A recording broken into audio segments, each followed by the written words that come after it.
Hello everyone, this is Crota giving you a shoutcast between HayprO and Adelscott here on Desert Oasis.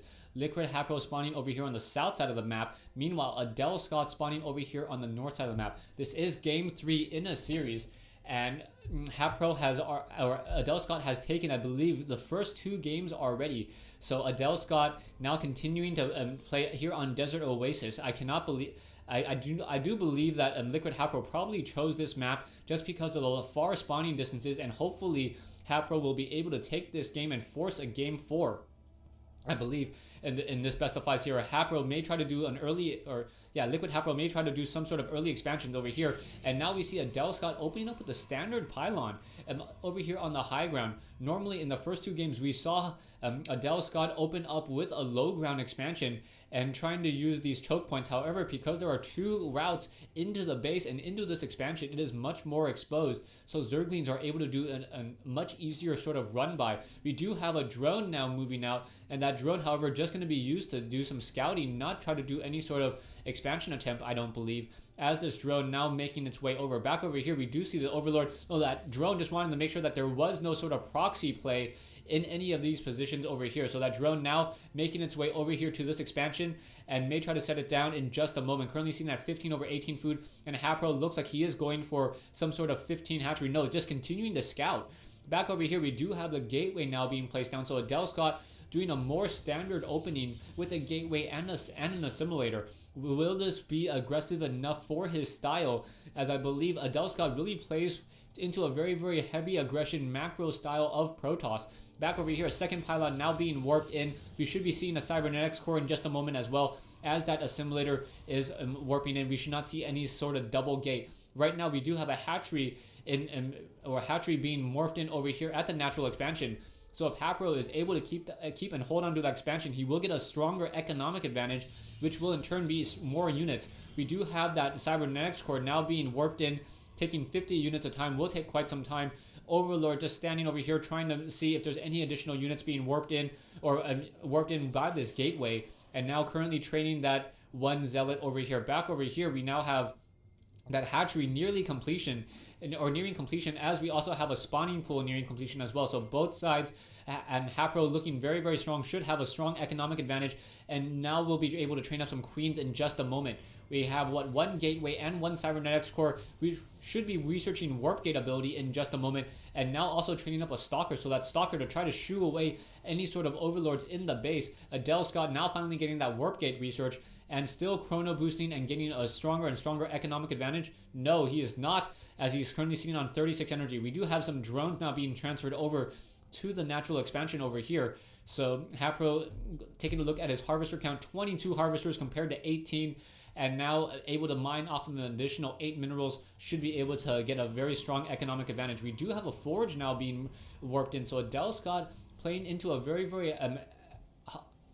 heavy upgrade ability as well. I believe he's going to get that level 1 weapons upgrade as those zealots and those stalkers increase effectiveness so much off of just level 1 weapons upgrade. Those zealots able to kill a Zergling 66% faster. Back over here, we now have some Zerglings now moving out. We'll catch one stalker. That stalker going to try to do a little bit of move and attack to try to maximize that shield. And now finally getting some zaps off on that Zergling. Another Zergling now taken down. So that stalker already getting 2 quick kills. Back over here, we now have a Zergling just wandering around through the map trying to find any sort of probes. I think that's the real reason why he's just attack moving around this position, trying to find some probes.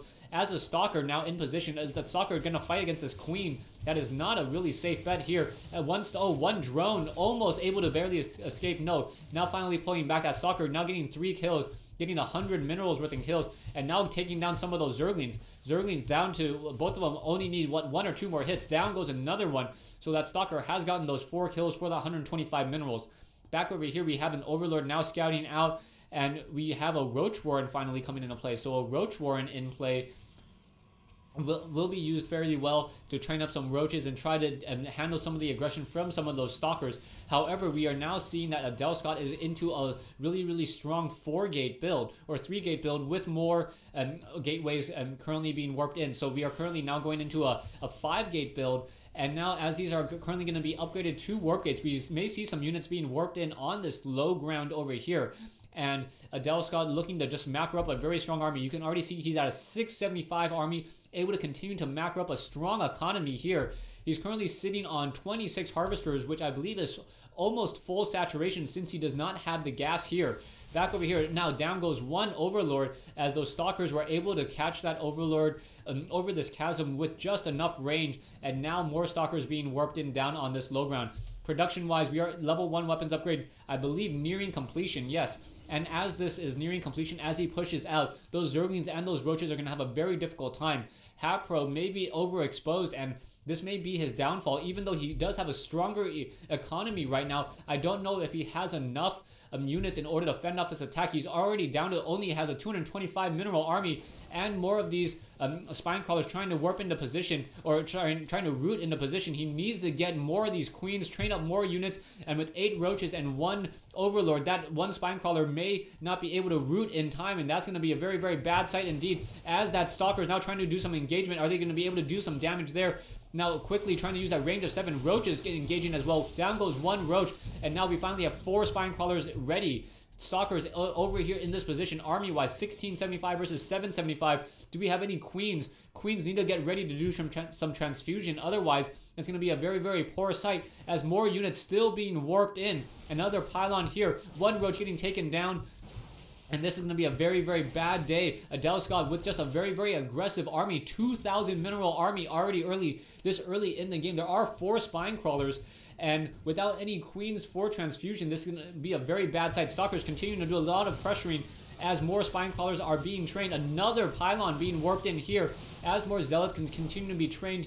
666 over 74, 64 losing some units there. HayprO sitting on an 82 over 84 and now able to shoot up onto that high ground a little bit to take down some of that Overlord. If that Overlord goes down, he will be supply locked. That's going to be a very bad day. Hydralisk and Roaches trying to fight back and forth.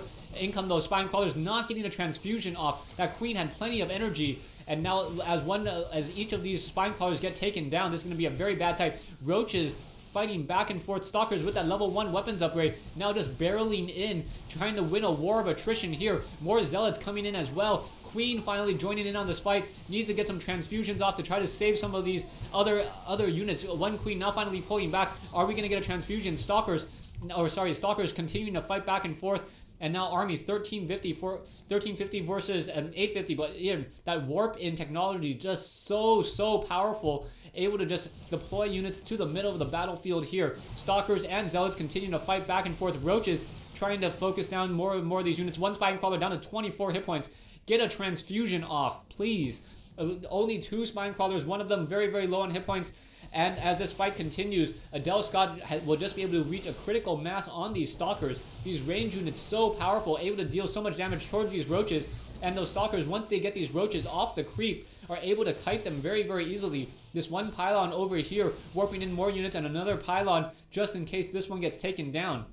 Stalkers continuing the fight, and down goes that last spine crawler there, so there's only 1 more. And originally, as these Stalkers continuing to focus back and forth, Stalkers getting in there, Zealots engaging as well, Roaches trying to deal more and more damage. 1 Zealot surrounded by his Stalkers, out of position, and now these units just continuing to fight back and forth. Stalkers using a great job just trying to pull back during that cooldown period, and Adelscott doing an even better job just pressuring forward. So there's only 1 spine crawler left. Roach is unable to get that fight close enough to that spine crawler. No force field. I would suspect some sort of force field play in just a moment to try to stop any of the reinforcements from that high ground, and then just pressure on that low ground. Stalkers perhaps want to try to get up onto that high ground. Production-wise, we are getting the movement speed and more Roaches. Stalkers and Zealots still being warped in. Another Zergling getting taken down there. Roaches just trying to micro their way and trying to hold on to this fight. Taking a look at the harvester count, we have a stronger harvester count for Liquid HayprO, but is it going to be enough? Stalkers